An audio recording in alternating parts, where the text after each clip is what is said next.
کھیلنے دینا جائز ہے، وہ گناہ نہیں ہے، لیکن اس میں بہتر تو یہی ہے کہ وہ نہ کھیلیں، کیونکہ بچہ جسمانی ایکٹیویٹی کرتا ہے، اس کا ذہن بھی فریش ہوتا ہے، اس کی صحت بھی اچھی ہوتی ہے، بیمار بھی کم ہوتا ہے۔ بچوں کے ہاتھ میں جب آپ ویڈیو گیم پکڑا دیں گے، ان کی گردن کے مسائل، وہ گردن یوں جھکا کے دیکھتے رہتے ہیں موبائل، کمر کے مسائل کھڑے ہو سکتے ہیں ان کے لیے، پھر وہ فزیکل ایکٹیویٹی اس کی نہ ہونے کے برابر ہو جاتی ہے، دماغ پہ الگ اثرات پڑتے ہیں، پھر وہ جو کارٹون یا ویڈیو گیم میں جو اس کو میسج مل رہا ہے، اس سے اس کی جو روحانی تربیت ہے اس پہ بھی فرق آتا ہے۔ تو اس لیے ویڈیو گیم سے بچوں کو دور رکھیں۔ پھر بھی بعض دفعہ یہ خطرہ ہوتا ہے کہ آپ نے بہت زیادہ بچے پہ ویڈیو گیم کے بارے میں سختی کی تو وہ باغی بھی بن سکتا ہے، تو تھوڑا ماحول کا، انوائرمنٹ کا بھی رعایت کرنا اس زمانے میں ضروری ہے، کیونکہ بچے پھر بغاوت پہ آ جاتے ہیں، وہ دیکھتے ہیں سب لوگ کر رہے ہیں، ہمیں ماں باپ منع کر رہے ہیں، اور حرام بھی نہیں ہے ویڈیو گیم یا یہ جو اس طرح کی کمپیوٹر پہ چیزیں جو بشرطے کہ کوئی ناجائز عنصر نہ اس میں، تو حرام بھی نہیں ہے۔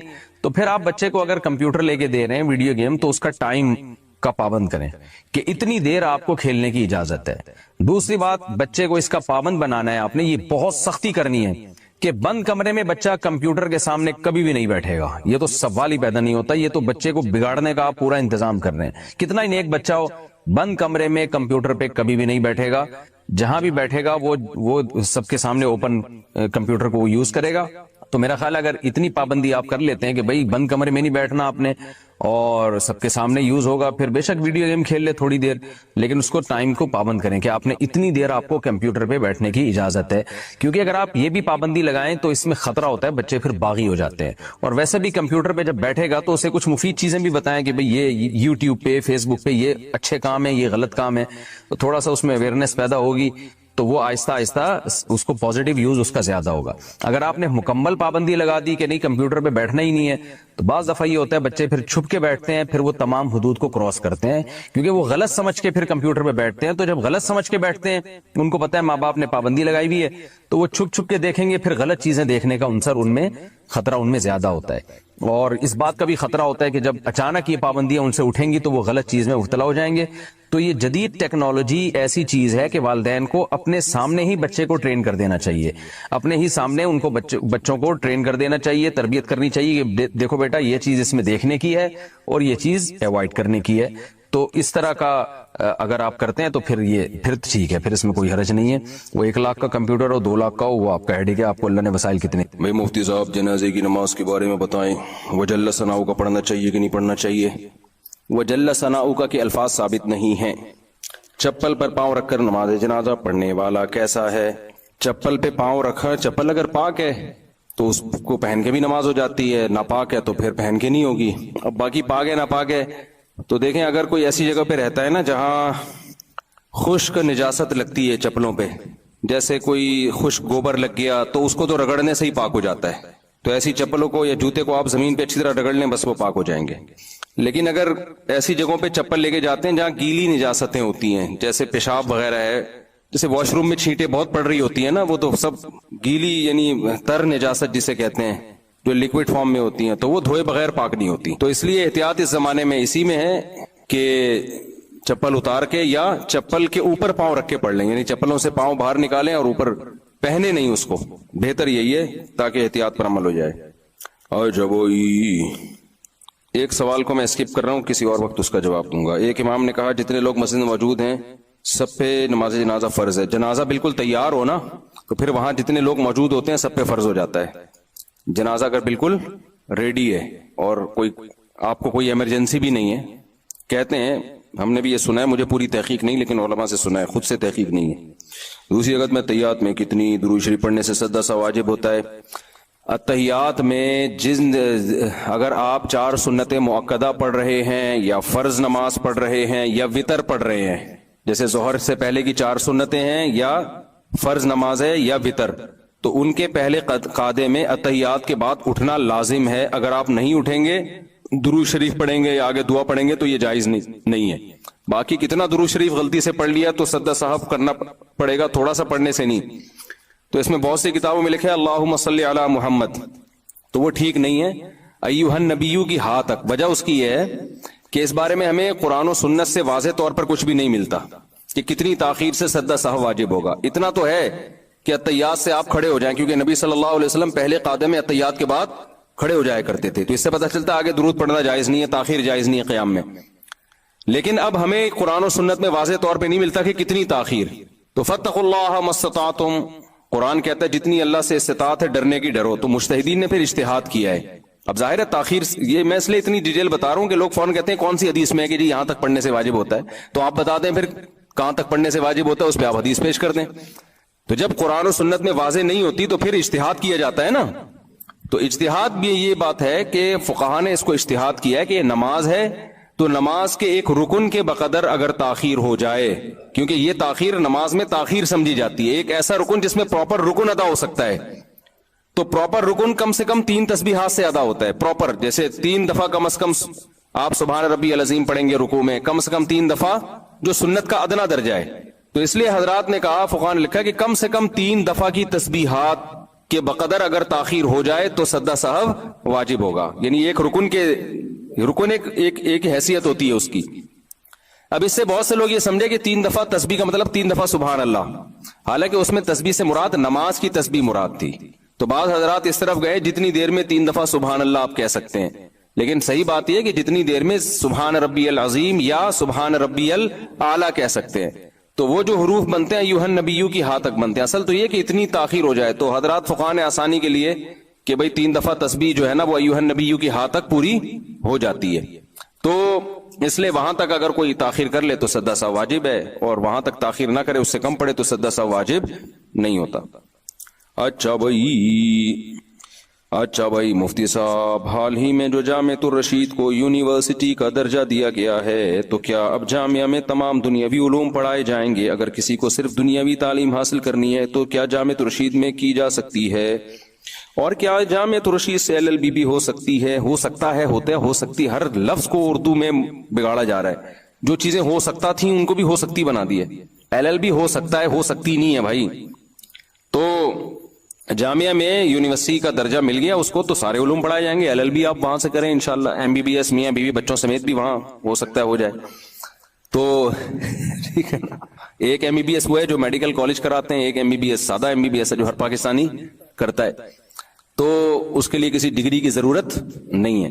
تو اس میں یہی ہے کہ سارے علوم ہوں گے، لیکن جامعہ کا جو ہدف ہے نا وہ یہ ہے کہ یونیورسٹی میں 70% دنیا کی تعلیم ہو، 30% دین ہو، اور مدرسے میں 70% دین ہو، 30% دنیا ہو. کیونکہ مولانا لوگ بھی تھوڑا سا معاشرے سے اویئر جب تک نہیں ہوں گے نا تو ان کو بھی وہ سوسائٹی میں اس طرح سے کام نہیں کر سکتے جیسے سوسائٹی کی ضرورت ہے. تو اس لیے جامعہ کا یہ ہدف ہے. لیکن ایک بات خوب سمجھ لو، جب بھی آپ کے سامنے کوئی بڑا کام ہوتا ہے نا تو اس کے سائیڈ ایفیکٹ بھی ہوتے ہیں لازمی. ان سائیڈ ایفیکٹس کو برداشت کیا جاتا ہے. مثال کے طور پر جامعہ میں جب یہ دنیاوی علوم بھی آئے ہیں تو ظاہر ہے کچھ تھوڑا سا کلچر بھی آتا ہے. تو پھر وہ والی روحانیت جو خالصتاً دینی علوم میں روحانیت اللہ نے ایک رکھی ہے وہ نہیں رہتی. بہت سے لوگ کہتے ہیں جامعۃ الرشید گئے وہ والی روحانیت نہیں آ رہی جو فلاں مدرسے میں. تو بھائی وہ ظاہر ہے جب دنیا اس میں آئے گی تو اب چونکہ یہ دنیاوی علوم پہلے زمانے میں ہمارے مدرسوں میں ہوتے تھے لیکن وہ مسلمان سائنسدانوں کے علوم تھے، تو کلچر بھی مسلمان سائنسدانوں کا تو وہ پہلے سے ہی اسلامی کلچر تھا. اب جب آپ دنیاوی علوم پڑھتے ہیں نا گورے کے تو کچھ نہ کچھ ٹچ گورے کا اس میں نہ چاہتے ہوئے بھی آتا ہے. اب بڑے مفاد کو سامنے رکھا جائے نا تو یہ چھوٹے موٹے سائیڈ ایفیکٹ برداشت کرنے پڑتے ہیں. جنہوں نے بھی کووڈ کی ویکسین لگائی 2 دن تک ان کی طبیعت خراب رہی ہے.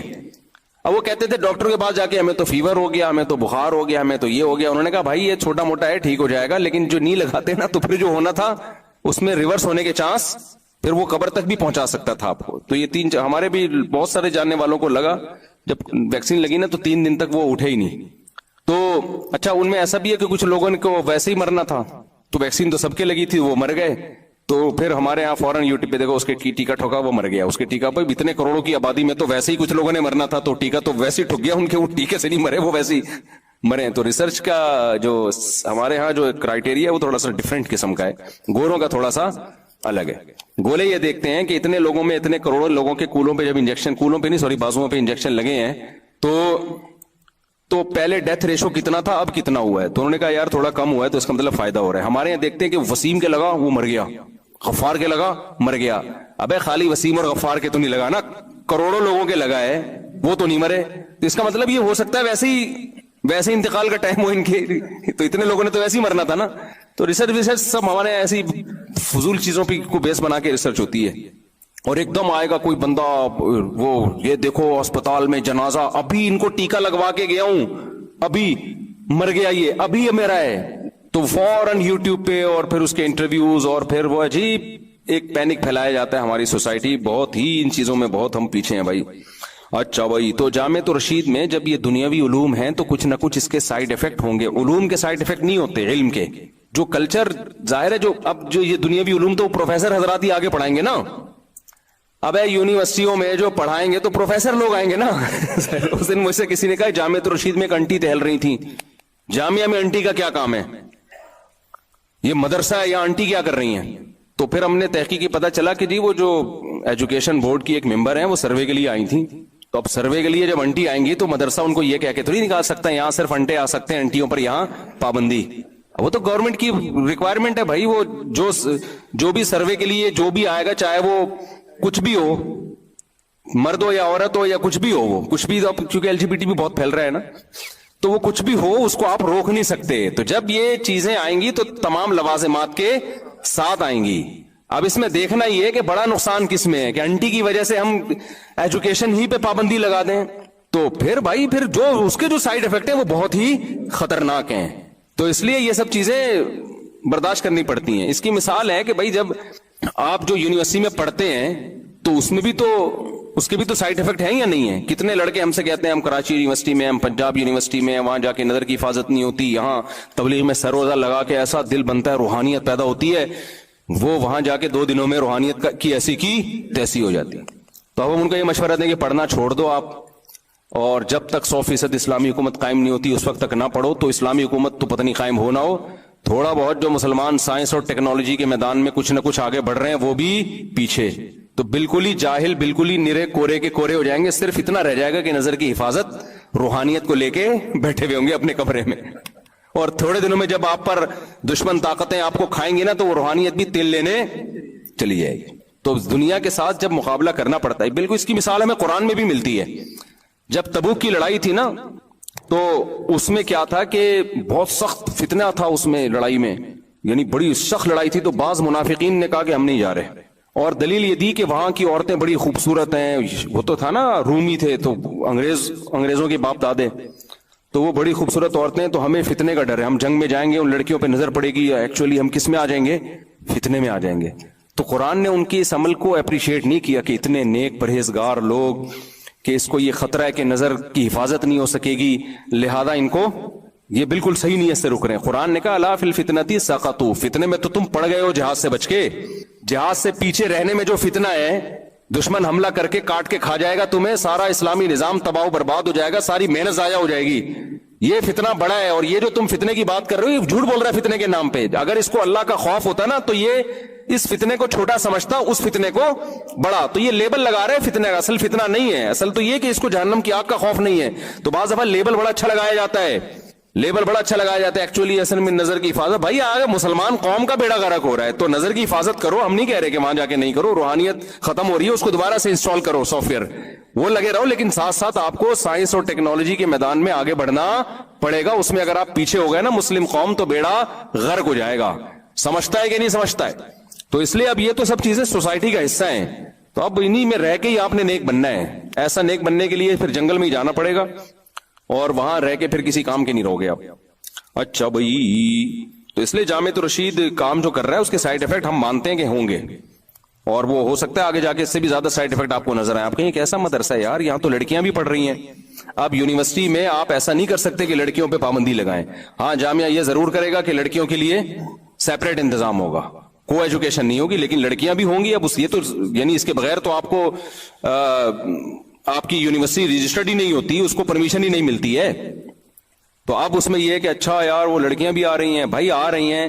اب اس میں یہ ہوگا کہ جو مدرسہ البنات کی لڑکیوں کا ماحول ہوتا ہے وہ والا ماحول وہاں پر نہیں ہوگا, لیکن کوشش کریں گے کہ کم از کم وہ والا بےہودہ ماحول نہ ہو جو دیگر یونیورسٹی میں ہو رہا ہے. تو شر کو جب ختم کرنے کی کوشش کی جاتی ہے نا, تو یا تو آپ کے پاس ریاست ہو, حکومت ہو, پھر تو آپ بالکل جیسے افغانستان میں کر دی انہوں نے تو پوری پابندیاں لگا دی, اس ڈریس میں آئیں گی ورنہ نہیں آئیں گی, ٹھیک ہے نا.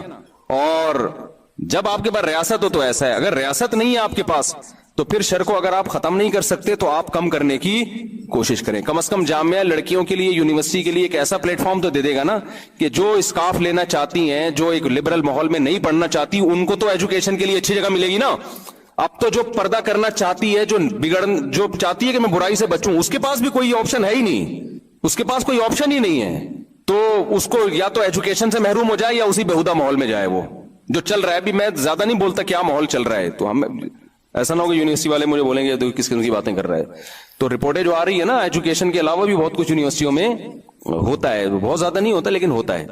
تو بگڑ رہی ہیں لڑکیاں, تو کم از کم جامعہ تو رشید اتنا تو کر دے گا نا کہ جس نے نہیں بگڑنا وہ یہاں کے پڑھ لے. بھائی تھوڑا سا تمیز کا ڈریس ہوگا, اس میں کچھ پابندیاں لگا دیں گے, کچھ نہیں لگا سکتے. تو یہ اب اس میں بھی ظاہر ہے آپ اس کو جب کمپیئر کریں گے دیگر مدارس سے, تو ظاہر ہے وہ والی روحانیت نہیں ہوگی. جو دیگر مدارس میں تو بالکل ایک اسلامی ماحول ہوتا ہے, لیکن جب آپ فیوچر سے آپ مقابلہ کریں گے کہ یار اگر ہم نے اس شر کو ختم کرنا ہے, اب یہ فیوچر میں کوئی ایسی لڑکی جو اسلامی ماحول میں ایجوکیشن حاصل, وہ چاہتی ہے ڈاکٹر بنے لیکن تمیز کے ماحول میں بنے, تو پھر اس کے آپ کے پاس کیا حل ہے؟ اس کے لیے تو پھر یہی حل ہے بھائی, یہ برداشت کرنا پڑے گا. بڑی مصیبت سے بچنے کے لیے ہمیشہ چھوٹی مصیبت کو برداشت کیا جاتا ہے. سمجھتے ہو کہ نہیں سمجھتے؟ بھائی حاجی عبدالرحمان کی نوکری کا مسئلہ چل رہا ہے, دعا کی درخواست ہے, دل سے دعا ہے جی, اللہ تعالیٰ ان کو جس کے حلال کشادہ نصیب فرمائے. تدفین کا مکمل طریقہ, وقت تھوڑا رہ گیا تو میں انشاءاللہ کسی وقت مر کے دکھا دوں, سوری استغفر اللہ, یعنی کوئی بھی مرا ہوا ہو تو اس کا پورا پراپر دیکھ لیں. ویسے تو یوٹیوب پہ بھی ویڈیو پڑی ہوئی, کسی وقت میں بھی بتا دوں گا انشاءاللہ. اللہ تعالیٰ نے عافیت کے ساتھ سب کو زندگی دے. مفتی صاحب, کبھی کبھی جہنم اور موت کا خوف بہت زیادہ ہوتا ہے, اسی صورت میں کیا کریں؟ دیکھو بعض لوگوں میں جہنم یا موت کا خوف دل کی کمزوری کی وجہ سے بھی ہوتا ہے, تقویٰ نہیں ہوتا, وہ دل کی ویکنس. جب تھوڑی سا بھی انسان کا دل کمزور ہو, صحت کمزور ہو نا, تو وہ چھوٹی چھوٹی چیزوں سے بہت ڈر رہا ہوتا ہے. تو اس کے لیے ہے آپ خمیرہ ابریشم کھائیں صبح صبح.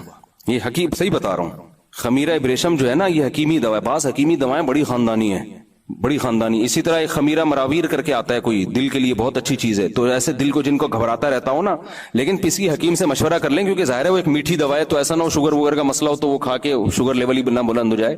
تو کوئی کسی حکیم سے اپنی نبض کوئی تمیزدار اچھا حکیم ہو, ڈرامے باز نہ ہو, تو اس سے